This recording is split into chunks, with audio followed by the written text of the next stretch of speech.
There's a black pipe sitting in a vacant lot off West 11th, maybe 100 yards from a dollar store, and a chain-link fence with a padlock that nobody bothers to check.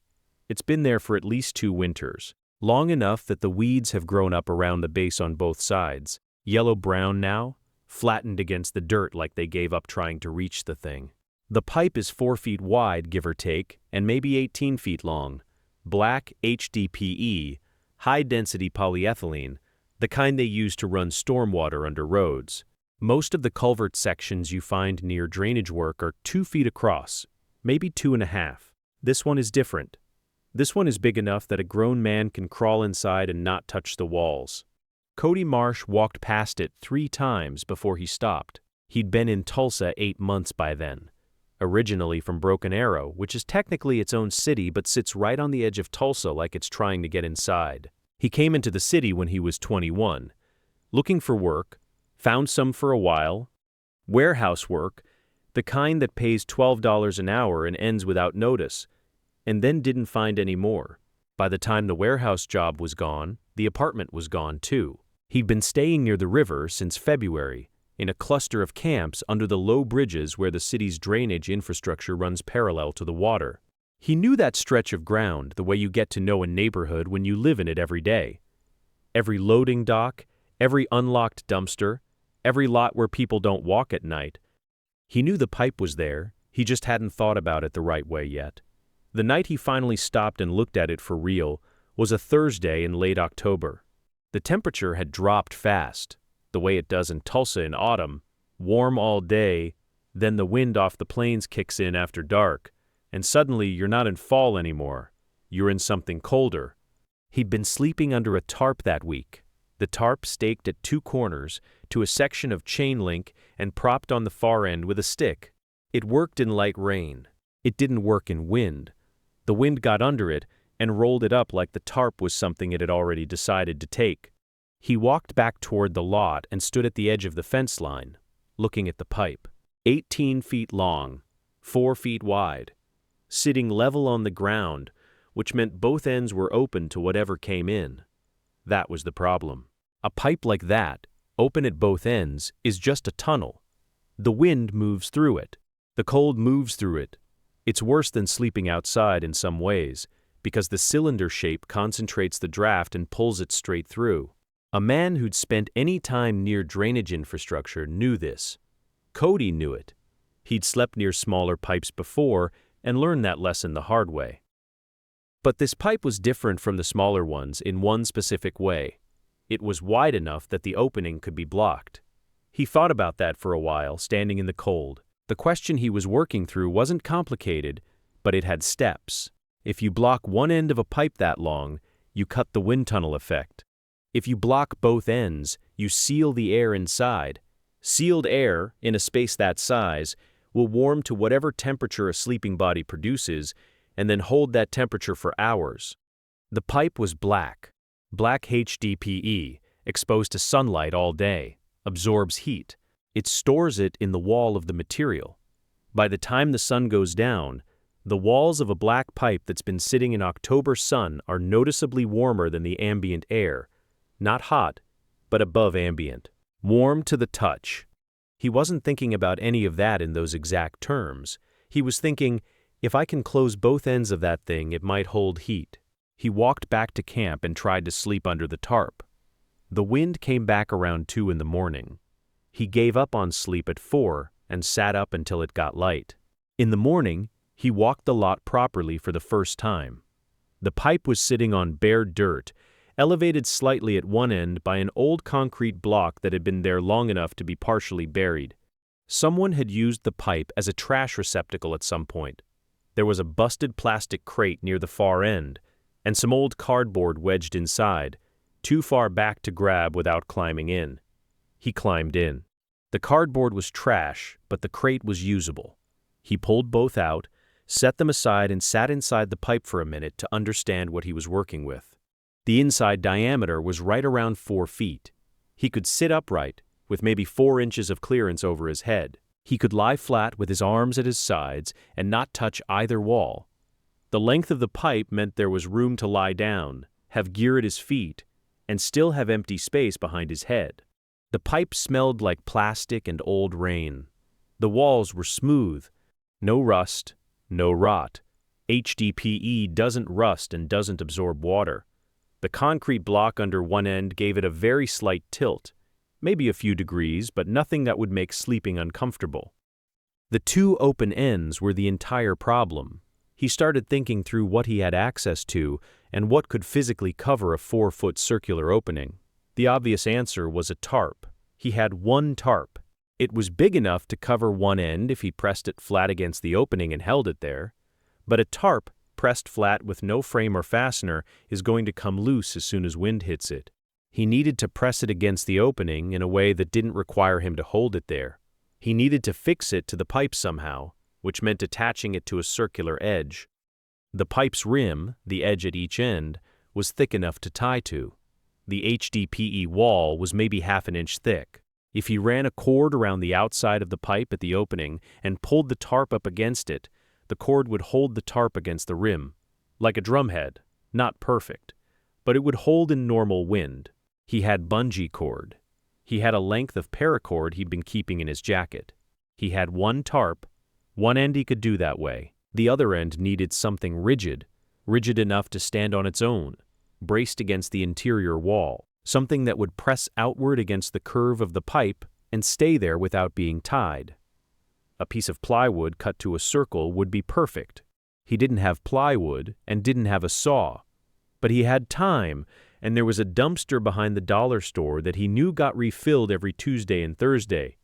He spent the next 2 days collecting material from that dumpster and 3 others within walking distance. What he came out with by the end of the second day was a collection of cardboard boxes, some thin, some thick plastic bags, 2 lengths of wire cut from a broken shelving rack, and a partial sheet of rigid foam board insulation, maybe 2 inches thick, that had been thrown out from what looked like a construction project. The foam board was the find. He hadn't been looking for it specifically. It was just there on top of the dumpster load on Thursday, and it was big enough, roughly 3 feet by 4 feet, that he could work with it. He carried it back to the lot in 2 pieces after he scored it down the middle with a piece of wire and folded it. The scoring didn't cut all the way through, but weakened it enough that he could bend and break the rigid foam without tools. What he did with it was simple. He cut the foam board down, using a strip of sharp wire as a scoring blade, dragging it repeatedly along the same line until the foam separated into a rough circle. Not a perfect circle, a rough approximation, maybe 3 feet 8 inches across. He cut it by marking the curve with a piece of chalk he found in the same dumpster haul, using a loop of cord tied to a nail as a compass. The result was close enough. He slid the foam circle into the pipe from one end, tipped at an angle to get it through the 4-foot opening. Once inside, he straightened it and pushed it forward until it sat upright, about 18 inches inside the pipe. Then he cut 4 strips of leftover foam and wedged them between the circle and the interior wall at north, south, east, and west, like keystones, pressing the circle against the wall of the pipe and holding it there by friction and outward pressure. The strips braced it. The foam circle couldn't fall over because there was nowhere to fall. The pipe wall was curved, and the wedged pieces pressed the circle outward against that curve. That was one end sealed with insulating material 2 inches thick, held against the interior wall about 18 inches from the opening. It wasn't flush with the end of the pipe. There was an 18-inch vestibule between the pipe's rim and the foam barrier. That vestibule would act as a buffer. Cold air that got past the outer opening would have to travel through that 18-inch gap before it hit the sealed foam wall. That was intentional. Not because he planned it that way exactly, but because he'd run out of foam before he could push the circle all the way to the end. The accidental vestibule turned out to matter. The other end he sealed with the tarp, stretched across the opening, and held there by bungee cord looped around the pipe's exterior at the rim. He ran 2 bungee cords horizontally across the tarp face, hooked to themselves around the back of the rim, and 1 cord vertically. The tarp pressed flat against the circular opening. Not perfectly smooth, but close enough. It didn't fly off in a light wind. He hadn't tested it in a strong wind yet. Then he gathered his sleeping materials and moved them inside. He had a sleeping bag, a cheap synthetic fill bag rated to 40 degrees, which is optimistic even in ideal conditions. In wind, a 40-degree bag might keep you functional at 50 degrees.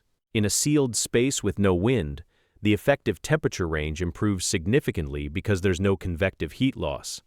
The sleeping bag keeps what your body generates. The body generates enough heat to matter inside a sealed space. That's the calculation he was relying on, even if he wasn't thinking of it as a calculation. He had a section of closed-cell foam mat, about shoulder width and maybe 5 feet long, that he'd been using under his sleeping bag. It sat on the floor of the pipe between him and the black HDPE surface. The foam mat blocked conductive heat loss downward, heat that would otherwise flow from his body into the pipe wall and from there into the ground. The mat meant his body heat stayed in the bag. He put the mat down first, then the sleeping bag on top of it. He put his pack at the foot end, between his feet and the foam panel seal. He put his boots next to the pack. Then he lay down inside the sleeping bag with the tarp end of the pipe above his head and the foam panel seal below his feet, and he zipped the bag up to his chin. It was the first Thursday of November. The outside temperature that night dropped to 31 degrees. He knows the temperature because there's a bank sign on West 11th that cycles through time and temperature, and he walked past it on the way back to the lot that evening. 31 degrees outside. The sky was clear, which in Tulsa in November means it gets colder faster because there's no cloud cover holding warmth near the ground. He woke up at 6 in the morning, not because he was cold. He woke up because his shoulder had gone numb from the way he was lying on it. He lay there for a minute after he woke up and took stock. He wasn't shaking. He wasn't doing the thing where you can't stop shaking. His feet were warm. The inside of the sleeping bag was warm against his skin. He unzipped the bag 2 inches and put his hand out and felt the air inside the pipe. It was cool, not warm, not the temperature of a heated room, but not 31 degrees either. It was closer to the low 50s, maybe 52, 53. He doesn't have a thermometer, so the number is approximate.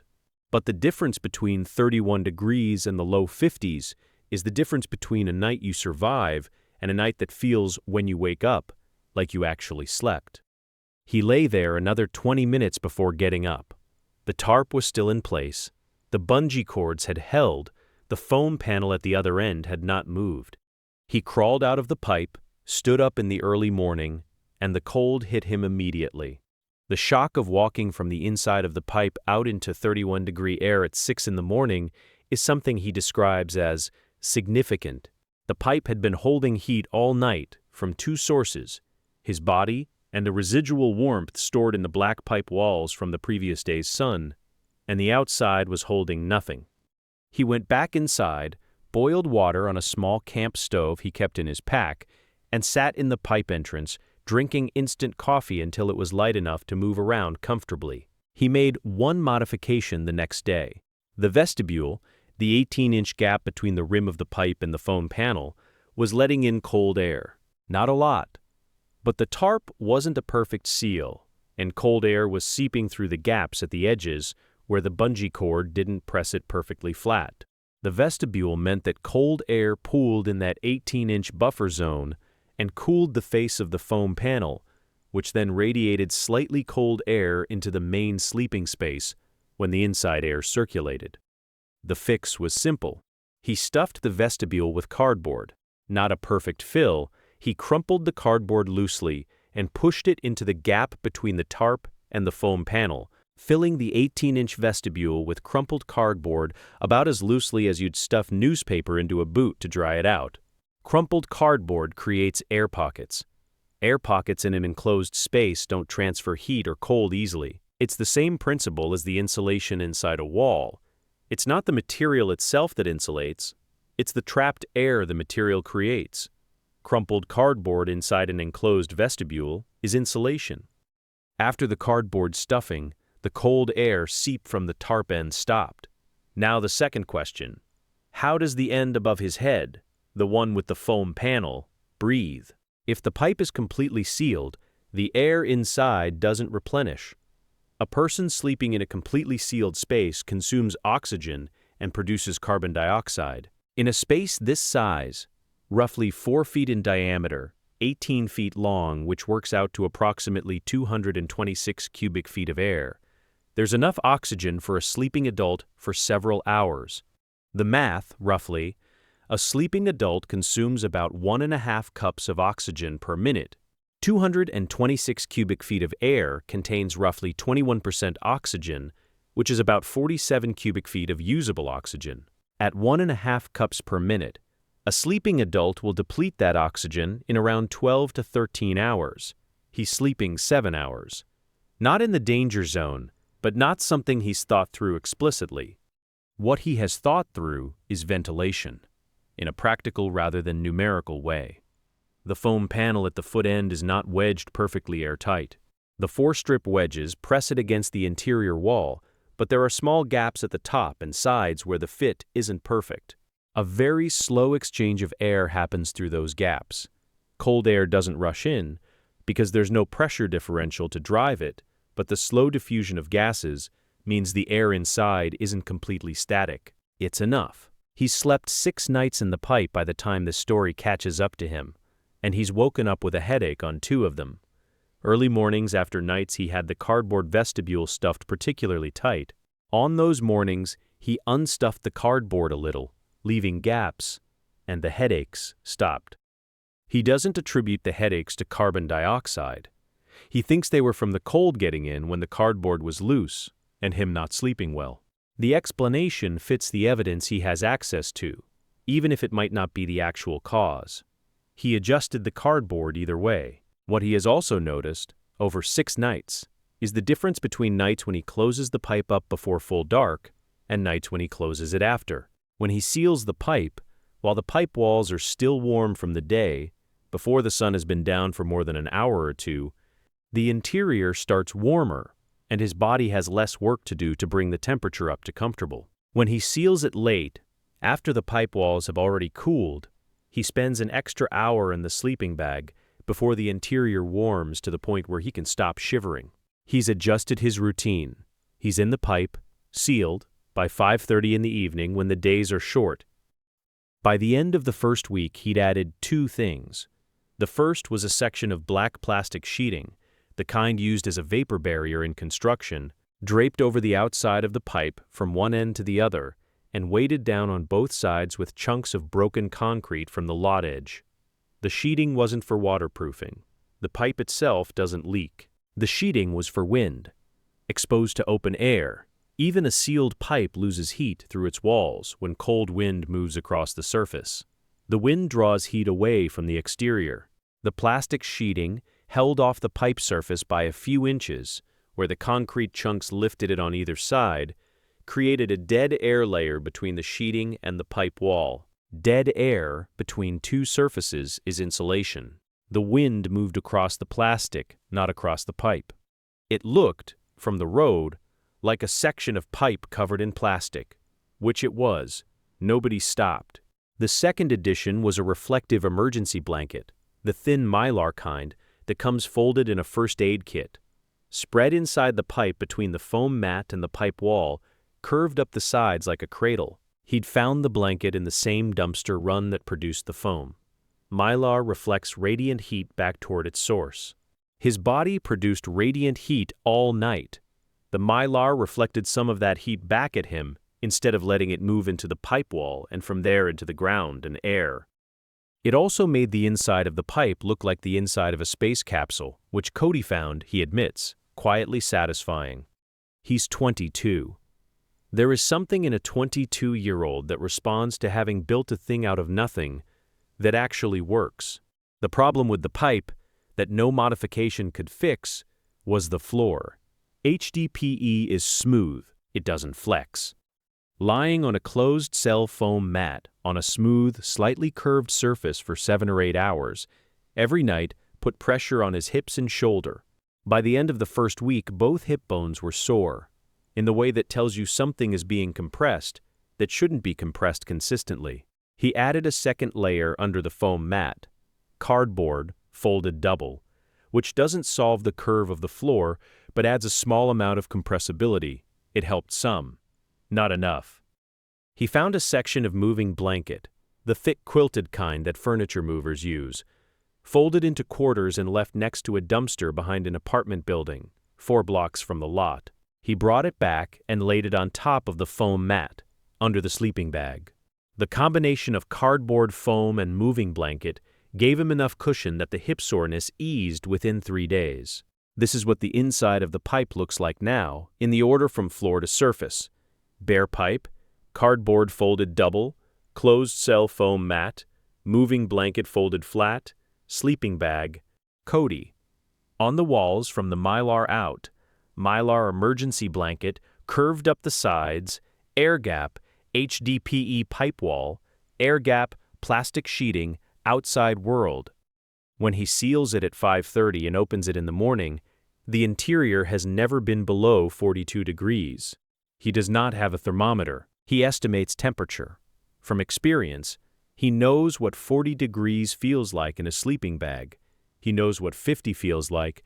He knows what 31 feels like when the wind is coming off the Arkansas. The inside of the pipe in the morning, when he unzips the sleeping bag and puts his hand out before opening either end, feels like the inside of a refrigerator that someone forgot to turn on. Cool, but not cold. Livable. That's the comparison that matters.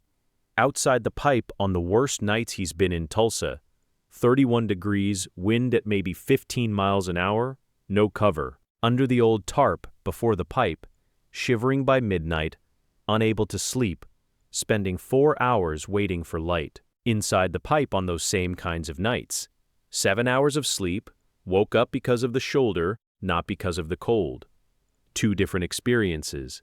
Same city, same winter, same person. He doesn't talk about the pipe with other people in the camps near the river, not because he thinks they'd take it, though that's a consideration, but because he's not sure how he'd explain it. If you walked up to it and looked at it from the outside, you'd see a section of black drainage pipe covered in plastic sheeting. You wouldn't know it was anything. That's its best feature. He does think about the problem of rain getting under the plastic sheeting and sitting against the pipe wall, potentially freezing and creating an ice layer that would draw heat out faster than still air. He put the concrete chunks at the edges, specifically to keep the plastic from sitting flush against the pipe, creating the air gap. So far, in the rain events he's experienced since building it, the plastic has done what he needed, sheeted water off to the sides rather than pooling against the pipe surface. The air gap has stayed intact. He checks it after every rain by feeling the pipe wall just under the edge of the plastic. So far, the wall has stayed dry. He also thinks about what happens when the weather gets serious. January, February, when Tulsa occasionally drops to single digits or below 0 with the wind chill. The current setup has never been tested at those temperatures. His estimate, which he thinks about in practical terms, is that the pipe will hold at the same differential it's held so far. If it keeps the interior roughly 20 degrees warmer than the outside, then a night at 10 degrees outside puts the interior around 30 degrees. That's below freezing. He's not sure the sleeping bag will handle 30 degrees inside a pipe. He might need another bag. He knows where a Salvation Army is. He's been there before. The bag they have on the rack right now, he's looked, is a Slumberjack rated to 20 degrees. He went in, checked the tag, and put it back. He's working on the money. His plan, when the 20-degree bag is in the pipe with him, is to layer both bags. The 40-degree bag inside the 20-degree bag. Layered sleeping bags trap a larger air column between them, and between each bag and the body. The effective warmth rating of 2 bags layered together is roughly, and this is approximate, the sum of their insulating values minus some inefficiency from the compression of the inner bag's loft, good enough for single digits outside if the pipe holds its differential. He's done this math standing in the Salvation Army looking at the bag on the rack. The pipe has been his for 6 weeks at this point. Nobody else uses the lot. The padlock on the chain link is rusted shut, and the fence sags inward at 2 points where someone or something hit it hard enough to deform the chain link without breaking it. The lot has weeds, broken concrete, and 1 black drainage pipe covered in plastic sheeting. It looks like a place nobody has any reason to be. which is what makes it work. Do you have a place like that? Not a pipe necessarily. A space that looks like nothing from the outside, but solves something real when you get inside it. Because most of what Cody figured out over 6 weeks in Tulsa was not some special knowledge. It was paying attention to what he actually had access to rather than what the standard solution was supposed to be. The standard solution for a homeless man in November in Tulsa is a shelter. There are 2 main ones within walking distance. They open at 6 in the evening and require you to be out by 6 in the morning. They have rules about sobriety, about behavior, about the kind of gear you can bring in. They fill up fast enough that if you arrive after 5:30, you might not get a bed. And if you're working, or trying to, a 6-in, 6-out schedule with a long walk each way eats hours that are hard to get back. The pipe doesn't ask for anything. It's there at 5:30 when he seals it. It's there at 6 in the morning when he opens it. His gear is inside it when he opens it. His boots are inside it dry, because the pipe doesn't leak. His food, in a sealed container at the foot end, is inside it. The pipe is not a shelter in any official sense. Nobody built it as a shelter. Nobody left it there for him. It was just sitting in a lot in Tulsa, because Culvert pipe sometimes gets ordered, staged, abandoned, and forgotten, and this particular section happened to be left in a particular lot that happened to be near the Arkansas River drainage corridor where Cody happened to be sleeping. He walked past it 3 times. The 3rd time, he stopped. He'd been cold the night before. That's it. That's the whole reason. He was cold, he walked past it, and this time instead of walking past it, he stopped and stood there long enough to look at it the right way. Everything after that was just paying attention to what was actually in front of him and figuring out what each piece needed to do. The foam circle, the bungee cords, the crumpled cardboard in the vestibule, the plastic sheeting draped over the outside and weighted down with concrete. None of it was complicated. All of it was specific to this exact pipe in this exact lot with this exact set of available materials. That specificity is the part that can't be copied exactly. But the principle can. A space is warmer than no space. A sealed space is warmer than an open one. A sealed space with insulated walls holds more of the heat your body produces. The materials you need to get from an open space to a sealed one in most industrial margins are usually somewhere nearby. Cody slept warm last night. He'll sleep warm tonight, assuming the bungee cords hold and the tarp doesn't tear, which he'll check before he seals the pipe at 5:30. He's 22, standing in a lot in Tulsa in a green canvas jacket with electrical tape on one boot, drinking instant coffee at 7 in the morning in a drainage pipe that used to have nothing in it. That's all it was. That's the whole thing.